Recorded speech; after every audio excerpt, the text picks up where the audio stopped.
اللہ رب العالمین نے ہمیں اور آپ کو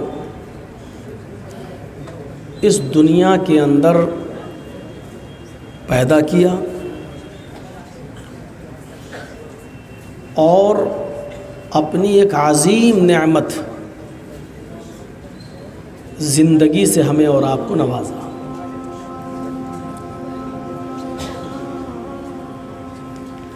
ماں اور باپ کے تعلق قائم کرنے کے بعد سے لے کر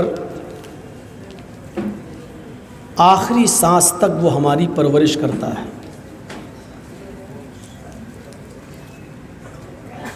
رحم مادر میں بھی وہ روزی پہنچاتا ہے، آکسیجن پہنچاتا ہے،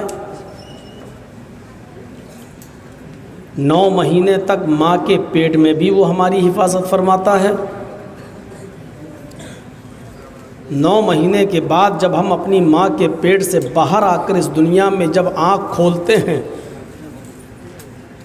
تو اس دنیا کے اندر بھی ہوا، پانی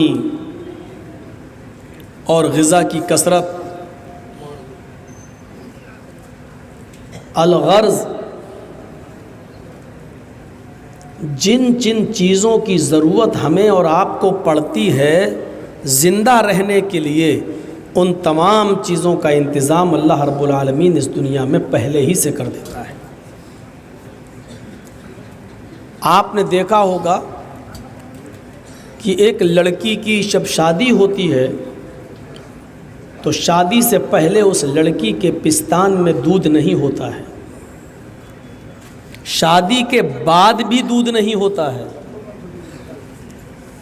لیکن جب 9 مہینے کے بعد اسی لڑکی کے پیٹ سے جب کوئی بچہ جنم لیتا ہے، ابھی وہ دنیا میں آنکھ کھولتا ہے، اللہ رب العالمین اس بچے کی غذا اس کی ماں کی پستان میں پہلے سے بھر دیتا ہے۔ یہ ہے زندگی کے ایک اصول جو چلتے ہیں۔ پھر جب ماں کے پیٹ سے جب کوئی بچہ باہر آتا ہے تو وہ اپنے ساتھ کئی چیزیں لے کر آتا ہے۔ اس کے پاس ہاتھ ہوتے ہیں، پیر ہوتے ہیں، ناک، کان اور آنکھ بھی ہوتی ہے، دل بھی ہوتا ہے اور دماغ بھی ہوتا ہے، لیکن ابھی اس کی عقل و شعور اتنی بڑی نہیں ہوتی ہے۔ آنکھ ہوتی ہے، وہ دیکھتا ہے لیکن پہچانتا نہیں ہے کہ میری ماں کون ہے، میرا باپ کون ہے، میرے بھائی کون ہے، میری بہن کون ہے۔ ہاتھ ہوتے ہیں لیکن ابھی وہ ہاتھ سے کچھ کام کر نہیں سکتا، پیر ہوتے ہیں لیکن ابھی وہ چل نہیں سکتا، دماغ ہوتا ہے لیکن ابھی وہ کچھ سوچ نہیں سکتا۔ اور دھیرے دھیرے یہ چیزیں بڑھتی جاتی ہیں، نشو نما پاتی جاتی ہیں، اس کی عقل و شعور بھی دھیرے دھیرے بڑھتی جاتی ہے، اور پھر ایک دن وہ مستقل قوی انسان بن جاتا ہے۔ اب اس کو اتنی عقل آ جاتی ہے کہ ہمیں روزی بیٹھے بٹھائے نہیں ملے گی، ہمیں کچھ کام کرنا چاہیے، ہمیں کچھ محنت کرنی چاہیے۔ ظاہر ہے اتنی سی بات کو ہم اگر سوچ لیں تو زندگی کے سارے مسائل کا حل ہمیں مل جائے۔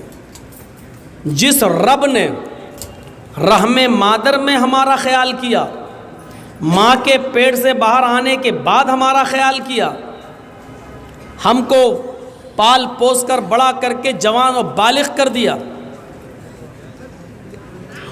کیا اس نے اسی لیے ہمیں پال پوس کر بڑا کیا کہ اب تم عقل مند ہو گئے ہو، اپنی مرضی سے کھاؤ پیو اور جو من میں آئے وہ کماؤ، جو من میں آئے وہ کھاؤ، جو من میں آئے وہ کرو، اور عمر کے ایک حصے پر پہنچ جانے کے بعد اس دنیا سے چلے جاؤ؟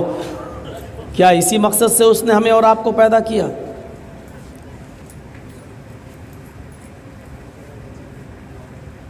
آپ نے ایک موٹر سائیکل خریدی ہوگی، 4 ویلر آپ نے خریدی ہوگی،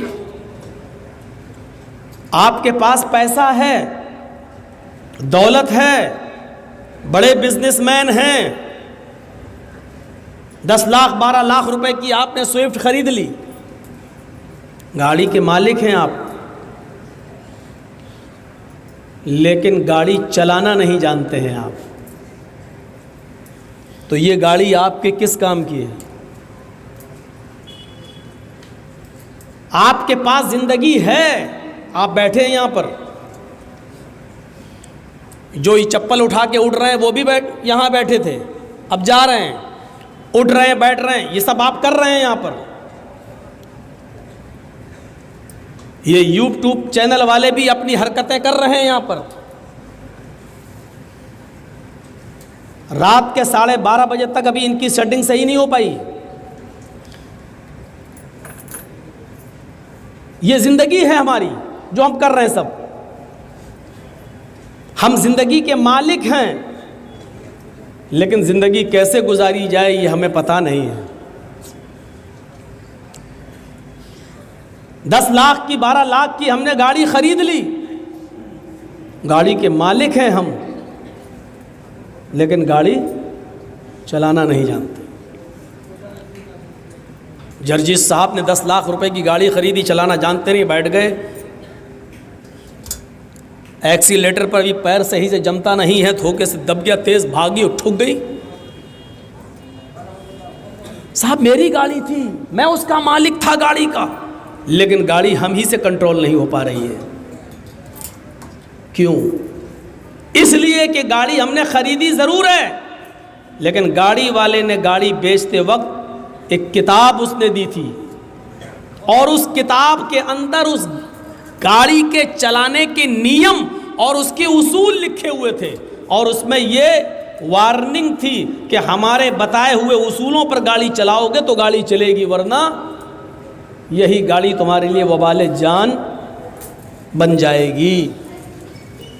پہلے گیئر میں گاڑی کو اٹھانا ہے، دوسرے گیئر میں ایسے چلانا ہے، تیسرے گیئر میں ایسے چلانا ہے، ریڈ سگنل ہو تو روکنا ہے، گرین سگنل ہو تو آگے بڑھنا ہے۔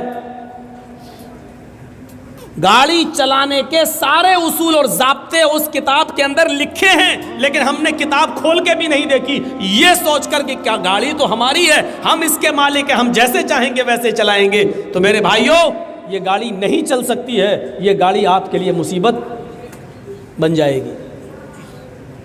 جرجیت صاحب نے 1.5-2 لاکھ روپے کی پسٹل خرید لی ہے، بندوق خرید لی ہے،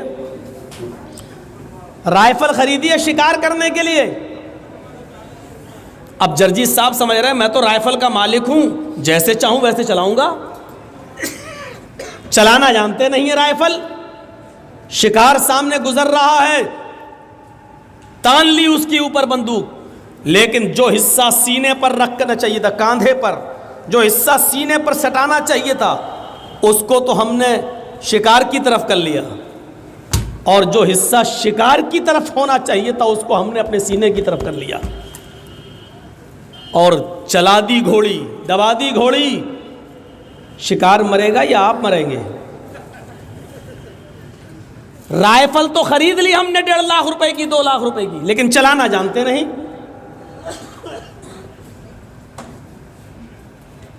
آیا شکار، اس کو شکار کریں گے تو شکار کی طرف جو سوراخ ہوتا ہے جہاں سے گولی نکلتی، وہ حصہ تو ہم نے سینے کی طرف کر لیا، اور جو حصہ سینے پہ رکھنا چاہیے تھا اس کو شکار کی طرف، اور دبا دی گھوڑی۔ پتہ چلا کہ جرجی صاحب کا جنازہ ہو رہا ہے۔ صاحب یہ غلط کیسے چل، میری بندوق، میری رائفل مجھے کیوں دھوکہ دے گئی؟ یہ آپ کی زندگی ہے، آپ کو ملی ہے، لیکن اس زندگی کو چلانے کا نیم اس نے دیا ہے جس نے یہ زندگی دی ہے۔ اس نے ایک کتاب دی ہے کہ اس زندگی کو تمہیں کیسے گزارنا ہے، کیسے چلانا ہے۔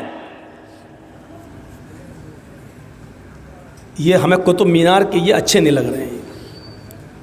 اب یہاں جو پبلک بیٹھی ہمیں نہیں دکھ رہی ہے، اور ان لوگوں کو ہم نہیں دکھ رہے ہیں۔ ہم آپ لوگوں کو بہت بار سمجھا چکے ہیں، لیکن آپ لوگ